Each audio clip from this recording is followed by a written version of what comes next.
Pangalan mo, kuya. Ito Michael. si Pianan. Ito Michael. si Michael po, nagtitinda siya ng sampagita. Oh. Pag naubos mo to yung sampagita mo, magkano ano mo, Pag binili ko kinikita ng mo? 100 pieces. Oo. Bibili ko lang ng 200. Oo. Tapos may tubo na ako kahit lahat. Oo. Magbebenta lahat. Oo. Magbebenta lahat ako. Oo. Mga nasa 350 gano'n kaya 400. Kasi Meron na akong 200 tubo. pag napaubos mo doon sa ano, Oo. pag naubos mo to benta at saka kumita ka na ng tumubo ka ng 200, yung pirasan mo dinadala, Michael. Sa pagkain namin, sa pagkain sa bahay namin. Pagkain. Minsan nag-iipon din ako, pambili ng project. Bakit ilan ba kayong magkakapatid? 3. Tatlo kayong magkakapatid. Bunso ako. Bunso ka. Ilang taon ka na ngayon nagtitinda nito? Almost 6 years. 6 years na? Ay, hindi! 6 years. Oo. 15. Sila na ako 15. Mga nasa Oo. 7 years. 7 years ka nagtitinda? Ilang taon ka nagsimula ng tinda nito, Michael? 8 years old. Ah. Ay, 9.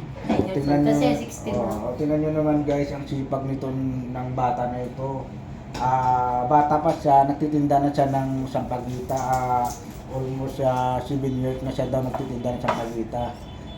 Ilang taon ka na ngayon? 16. O 16 na siya guys.